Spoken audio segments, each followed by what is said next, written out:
A question I got asked recently was, what is the best origin for Operative?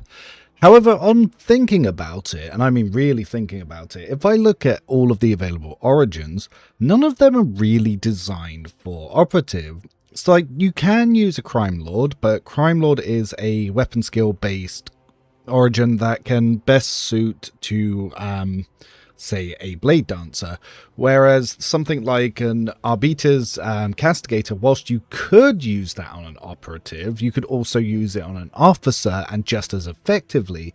So there's nothing that really stands out to directly scales from in, is heavily reliant on perception, and even really works for range, because operative just isn't designed to be in melee without heavy buff support. And I mean the level of buffs where you would need so many buffs coming in that builds wouldn't even matter. Even worse was this then got me thinking about just the state of the archetype in general. Not only does Operative not fit in with the current meta of the game, which is turbo stacking extra turns and then clearing the enemy encounter in the style of rocket tag before they can interact, before you can interact, it doesn't really do well even outside of that if you use no grand strategists or even officers to change turn initiative, because of how badly initiative is in Rogue Trader, where it feels like a D100 randomized plus half agility plus half perception. Even if you maximize agility and perception on Operative, you can still go dead last.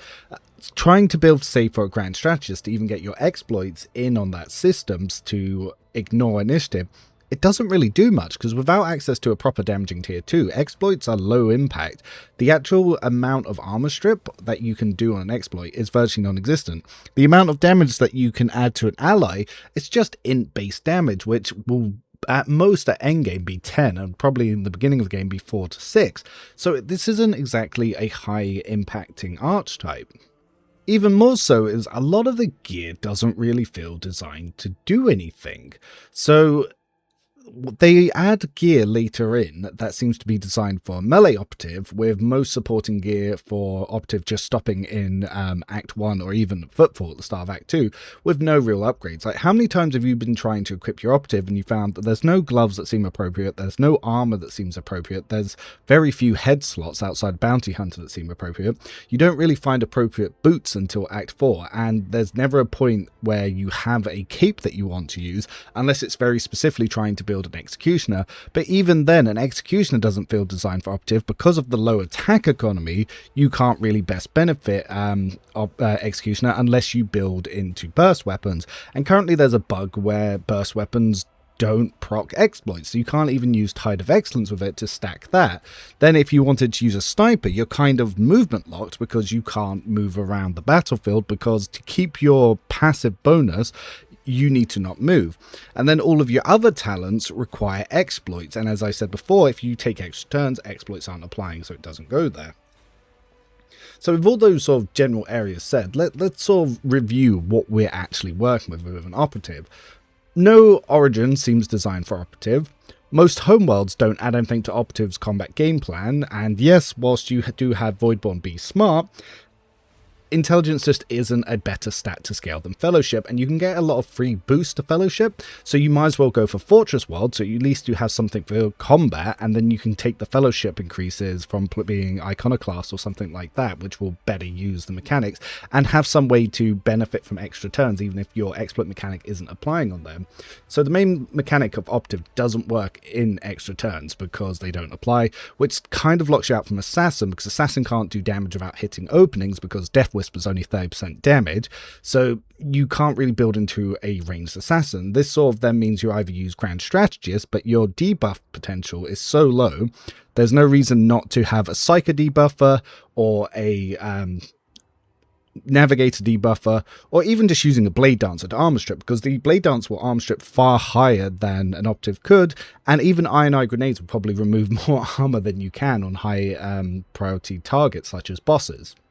The other issue is Operative has no survivability. Not only does the only damage reduction talent they have require exploits to already be up, so you have to act before enemies and not to have attacked them, so they still have exploits, because if you attack them it drains all their exploits. They can't level toughness or agility naturally, so they have no way to survive whilst being in combat. So that tends to lean you heavily into the sniper playstyle, and all of your ranged damage talents do require exploits to be up, or you not to be moving and in cover. So this kind of makes it very hard. You sort of have to plant them somewhere in the beginning of the game, and they might not even contribute all that much to the battle because of line of sight issues. They're very heavily multi-stat dependent, because you'll want to level intelligence for some of your abilities, you'll want to level perception for some of your abilities, you'll need ballistic skill if you want to actually land your shots or get any crits, and then if you have gone to any origins that require anything else, you'll need to level into that, such as if you want to not go dead last, you need agility, but that might not change that. If you want to be able to survive, you need to go into toughness, but you're not going to be able to build into melee, because even though area weapons scale from intelligence, you have no talents to have anyone within 5 cells of you. So you're getting the worst of every world possible. Like, if you compare Operative's talents to that of a soldier, Operatives need to combine 3 to 4 talents to do less than what a single talent on a soldier will do. And it's the same for every other archetype.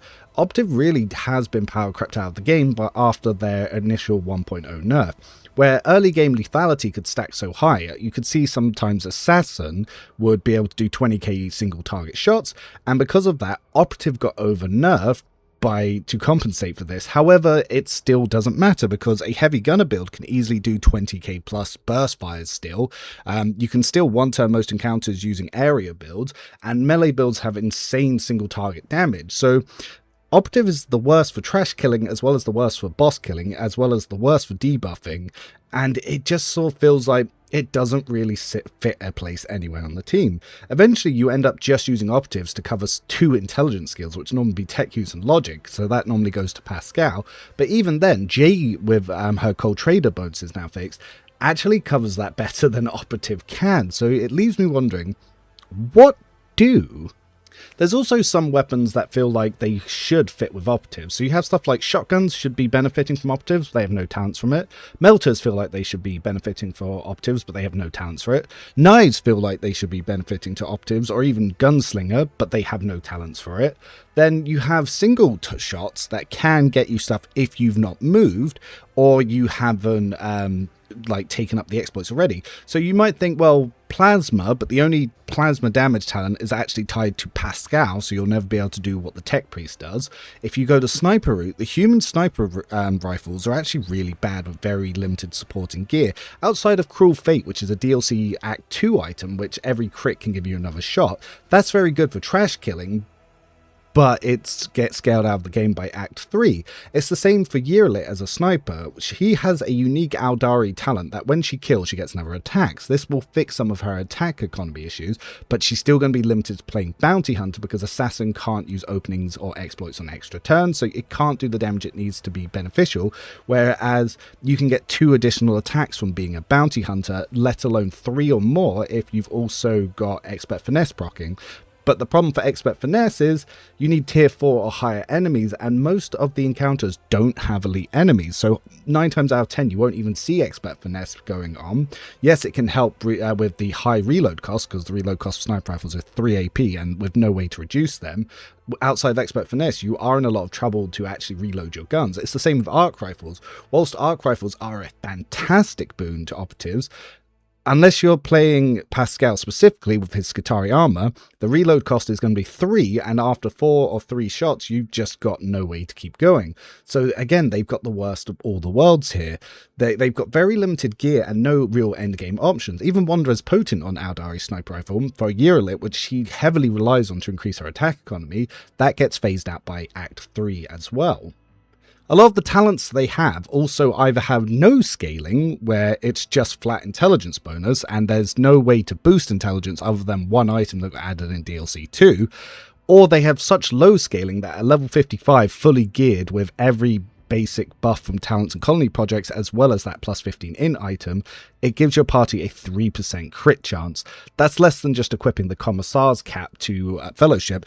A non-Fellowship invested Operative with the Commissar's cap will give more party crit chance than if they use the talent Joint Offensive. When it comes to defensive talents, again, an enemy needs an exploit to be able to apply the damage perk, which then means that you need the talent that when you see an enemy attack within a certain range, that you can then put an exploit on them with reactive study. Now, the text says that they need to have an exploit to gain that exploit, but some people have reported that they don't need that. But either way, that's 2 talents to get a defensive talent up, and then you need 3 to 4 talents to even be able to apply exploits to begin with, because you'll need Uncanny Sight to get 1 exploit out to everyone, Passive Learning to get another exploit out to everyone, Continuous Analysis as well as the other one to be able to, and Comprehensive Analysis to even give some decent stacks of exploits when you then apply Analyze Enemies. And Analyze Enemies single target. Even if you go to Servo Skull to AoE Analyze Enemies, it's not using your intelligence to stack those exploits, and if you AoE Expose Weakness, whilst it will drain every exploit, it does a flat minus 15% reduction rather than using your exposed weakness. So you don't even benefit from, if you strip to armor 0, you get only half of it, and you don't even get your perception scaling. So there's a lot of issues where it just doesn't really fill any role. So Overseer is out of the question because either the Cybermassive or the Cyber Eagle doesn't do enough damage to, say, give up Bounty Hunter. Assassin doesn't do enough damage to take over Bounty Hunter. And even Bounty Hunter struggles because there's just not enough tier 3 and tier 4 enemies to actually get benefits from your damage talents for the actual mechanics of Bounty Hunter. So they're left in a very awkward spot. You also then have the issue that a lot of people will then say, well, actually the issue isn't Operative, it's the fact that everything else is OP and we need to nerf everything in line. Not only is that a very stupid approach to take, because the amount of backlash that you would get on that would be horrendous, because even when Blade Dancer didn't get nerfed, got buffed, but had a cost added to a feature, people were demanding boycotts. There's no way that the developers would be able to nerf every single archetype in the game, every single origin in the game, to bring it down to the floor with Operative. But at the same time, if you did buff Operative to be on par with everyone else, like say if you shoot someone with 10 exploits that you gain another attack once per round, so you could use that on your multiple extra turns. If they gained exploits on extra turns and then they combined a lot of the 4 talent requirements to apply exploits together, so you could make room for some passive close combat talents, so you could use either shotguns or double pistols. Even then, if it would bring it in line with all the other archetypes, you then have the problem that everything is again too easy. But I think that would be better to bring Operative up and bring it in line with other archetypes, then balancing the game around a completely separate brutal mode difficulty, which is a topic that we can discuss in another video.